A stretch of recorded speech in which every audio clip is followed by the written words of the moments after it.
10 जुलाई 2016 दो आदमी ताइपे के एक बैंक के एंट्रेंस में जा रहा है। वो मेडिकल मास्क और फिशर हैट्स पहने हुए हैं। इनमें से एक बैंक के एंट्रेंस को गार्ड कर रहा है, जबकि दूसरा एटीएम के सामने खड़ा है, लेकिन वो कुछ नहीं कर रहा, ना ही कार्ड से पैसे निकाल रहा और ना ही एटीएम को तोड़ने की कोशिश कर रहा है। वो बस इंतजार कर रहा है। फिर कुछ अजीब होता है। एटीएम से एक के बाद एक बैंक के नोट्स बाहर आने लगते हैं। उनका काम सिर्फ इतना होता है, पैसे जमा करना। जैसे ही कोई अजनबी आता है, ये लोग तुरंत रुक जाते हैं और वहाँ से निकल जाते हैं। वो अजनबी देखकर पैसे को ऐसे ही छोड़ देता है। उसने अभी अभी इतिहास के सबसे बड़े फाइनेंशियल हाइस्ट का एक छोटा हिस्सा देख लिया है। उसे ये बात पता भी नहीं। जैसे कि वो दो आदमी एटीएम से पैसे जमा कर रहे थे, दूसरे 20 लोग भी अलग अलग ब्रांचेस से बिल्कुल ऐसे ही कर रहे थे। ये तो सिर्फ एक छोटा हिस्सा था एक बड़े ऑपरेशन का, जो 2 साल चलने वाली एक बहुत ही प्लानिंग के साथ की गई हमला था, जिसने पूरे ग्लोबल फाइनेंशियल सिस्टम को हिला के रख दिया।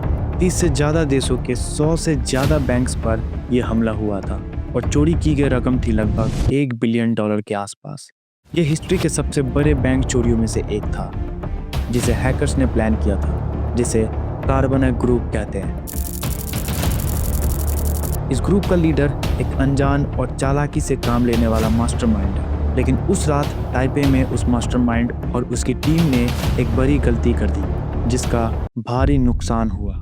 According to another report from the Russian-based Kaspersky Lab, an international hacking ring has stolen up to $1 billion from 100 financial institutions in 30 countries, including the United States.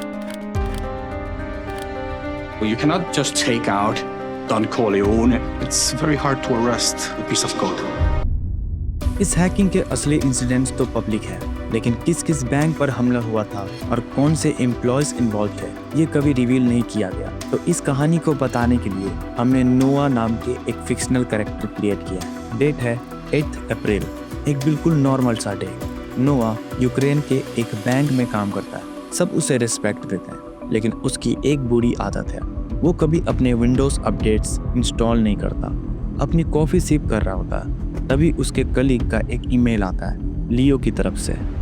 Email में एक word document attached होता है। उसका title होता है compliance with federal law 115 और date काफ़ी official लगता है। नोआ बिना सोचे समझे उस पर क्लिक करता है, डॉक्यूमेंट को पढ़ता है, क्लोज करता है और अपने रूटीन काम में वापस लग जाता है। कुछ महीने बाद नोआ एक मीटिंग में होता है। उसका बॉस काफ़ी परेशान लग रहा होता है। बैंक के कुछ एटीएम से रैंडमली पैसे निकालने लगे बिना किसी ट्रिगर के, अलग अलग वक्त पर।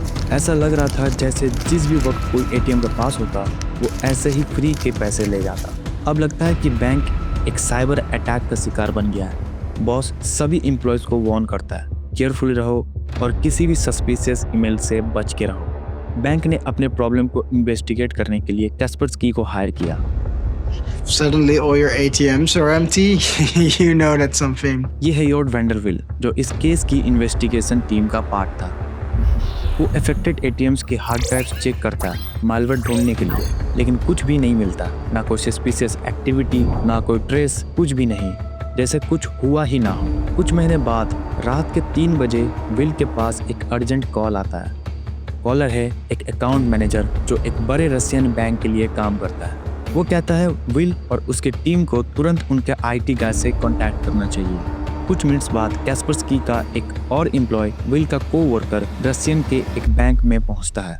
वहां का आईटी गाय बिल्कुल पैनिक में होता है। किसी ने उनके डोमेन कंट्रोलर पर कंट्रोल ले लिया है। विंडोज नेटवर्क में डोमेन कंट्रोलर पूरे सर्वर सिस्टम का दिल होता है। अगर आप उसे कंट्रोल कर लो तो सिस्टम का हर कोने आपके हाथ में होगा और बिना किसी वजह के वो सर्वर कंटिन्यूसली चाइना को डेटा भेज रहा है। कैस्पर्सकी स्पेशलिस्ट तुरंत मालवेयर ढूंढना स्टार्ट करता है और फाइनली उसे एक ऐसा सॉफ्टवेयर मिलता है जो किसी को रिमोटली कंप्यूटर देखने और कंट्रोल करने देता है।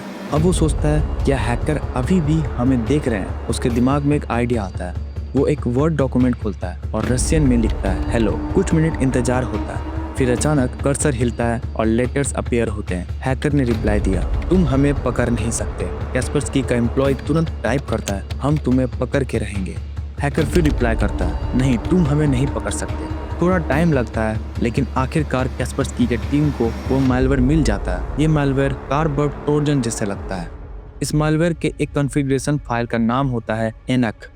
तो टीम डिसाइड करती है इस मालवेयर को नाम देना कार्बनैक। रशियन बैंक का ये इंसिडेंट विल्क और उसकी टीम को कुछ सॉलिड क्लूज देता है। अब वो समझ जाते हैं कि क्या हो रहा है और इस सब का लिंक मिलता है उन हैक्ड यूक्रेनियन एटीएम से। अब वो पूरी तरह से रिकंस्ट्रक्ट कर सकते हैं कि कार्बनैक हैकर्स कैसे काम करते हैं। तो चलो वापस चलते हैं। यह है कार्बनैक का एक हैकर। फिर से डेट 8 अप्रैल 2014। वो ऑलरेडी लियो के ईमेल अकाउंट में घुस चुका है, लेकिन अब उसे नोआ का कंप्यूटर तक पहुंच चाहिए। तो वो एक ईमेल भेजता है with the same word file attached. वो वर्ड फाइल माइक्रोसॉफ्ट वर्ड की वर्नरेबिलिटीज का यूज करती है और सीक्रेटली मालवेयर डाउनलोड करती है जिसमें एक बैकडोर होता है। अब हैकर के पास नोआ के कंप्यूटर के रिमोट एक्सेस आ गया है। नेक्स्ट है पूरे बैंक नेटवर्क तक एक्सेस लेना, और हैकर को पता है इसे कैसे करना है।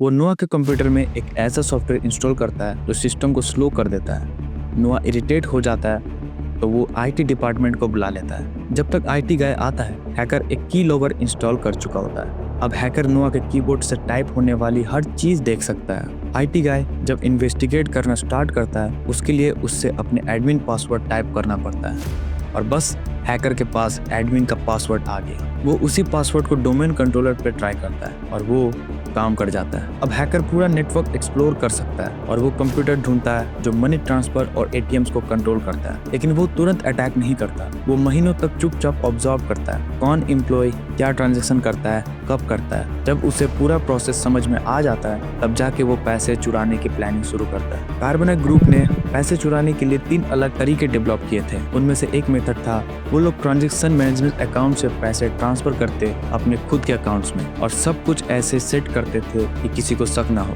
वो लोग पहले ही अकाउंट बैलेंसेस को चुराए गए अमाउंट से बढ़ा देते हैं, लेकिन टोटल अमाउंट को ऐसे सेट करते हैं कि वो अनचेंज दिखे, क्योंकि बैंक सिर्फ हर 10 घंटे में अकाउंट्स को चेक करते हैं। ये ट्रांसफर्स बिना किसी को पता चले हो जाता है। दूसरा तरीका और भी डेयरिंग था। वो कुछ स्पेसिफिक एटीएम्स का कंट्रोल ले लेता है और उनसे कैश निकलवा देते हैं सीधे उन लोगों के हाथ में जो मनी म्यूल्स होते हैं। ये मनी म्यूल्स मोवियन माफिया के थ्रू हायर किया जाता है। इनका काम होता है पैसे कलेक्ट करना और अपने बॉस तक भेजना, बदले में उनके एक छोटा सा कट मिलता है। तीसरा तरीका सबसे एडवांस था। हैकर्स कुछ बैंक अकाउंट्स ओपन करते हैं मनी म्यूल्स के नाम से और उनके साथ डेबिट कार्ड्स भी बनवाते हैं। फिर वो इंश्योर करता है कि सबके अकाउंट्स में एक छोटी सी अमाउंट हो, मान लो $7.77। उसके बाद वो बैंक के डेटाबेस को अपडेट कर देते हैं। $7.77 को रिप्लेस करते हैं $1 मिलियन पे। अचानक सारे मनी म्यूल्स के अकाउंट में $1 मिलियन दिखने लगते हैं। अब वो सिर्फ अपने डेबिट कार्ड का यूज करके कैश विड्रॉ कर लेते हैं। जैसे जैसे कैस्पर्स की टीम इनकी मेथड्स को समझने लगती है, उन्हें ये भी रियलाइज होता है कि ये ऑपरेशन कितना ज्यादा कॉम्प्लेक्स और रिस्की है। कैस्पर्स की टीम मिलती है यूरोपोल, बड़े यूरोपियन बैंक्स और अलग अलग देशों की लॉ एनफोर्समेंट एजेंसीज के साथ, ताकि इन हैकर्स को पकड़ा जा सके। वो कुछ हैकर्स के सर्वर्स को डाउन भी कर देते हैं, लेकिन हैकर्स नए टूल्स यूज करना शुरू कर देते हैं और रडार के नीचे काम करते रहते हैं। 2015 के शुरुआत तक कार्बनैक ग्रुप 30 देशों में कम से कम 100 फाइनेंशियल इंस्टीट्यूशंस को लूट चुका होता है। ज्यादातर विक्टिम्स रसिया में होता है, लेकिन यूएसए, चाइना और यूरोप भी इनके शिकार बनते हैं। 2 सालों में ये लोग लगभग $1 बिलियन चुरा लेते हैं। ये ग्रुप अनस्टॉपेबल लगता है तब तक जब तक कोई गलती नहीं कर देता।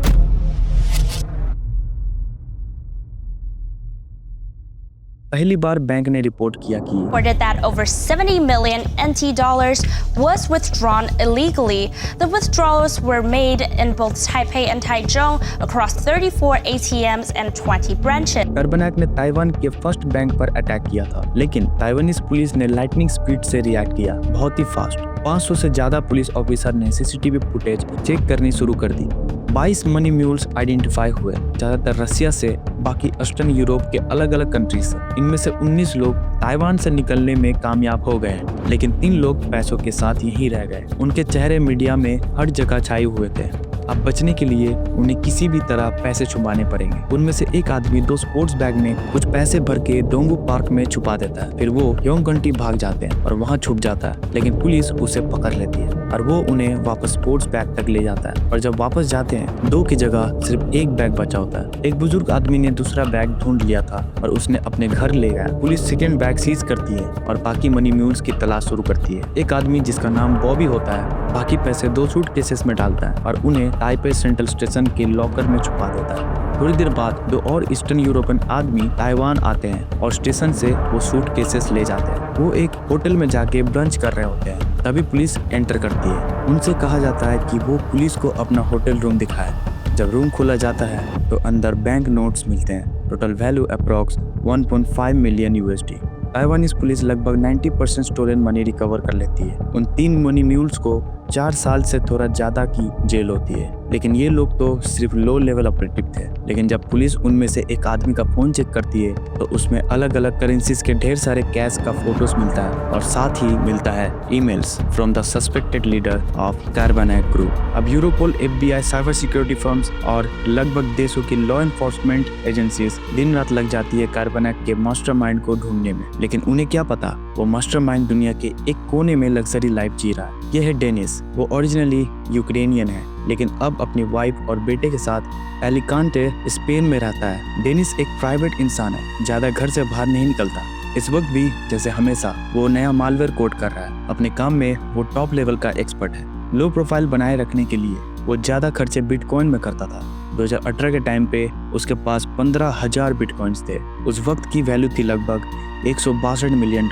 आज के टाइम पे वो वैल्यू $1.7 बिलियन से भी ज़्यादा होती।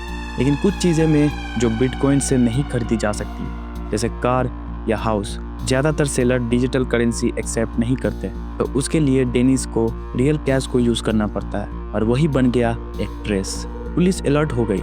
उन्होंने पैसे का सोर्स ट्रैक करना स्टार्ट किया और धीरे धीरे समझ गए कि ये बंदा कौन है। जब रेड होती है, डेनिस का लैपटॉप ऑन और अनलॉक्ड होता है। फॉरेंसिक टीम तुरंत एविडेंस कलेक्ट करना शुरू कर देती है। अथॉरिटीज डेनिस के 2 BMWs और $500 मिलियन के ज्वेलरी सीज कर लेते हैं, और हाँ, उसके बिटकॉइंस भी। लेकिन $1 बिलियन जो चोरी हुआ था, उसका मेजर पार्ट आज भी मिसिंग है।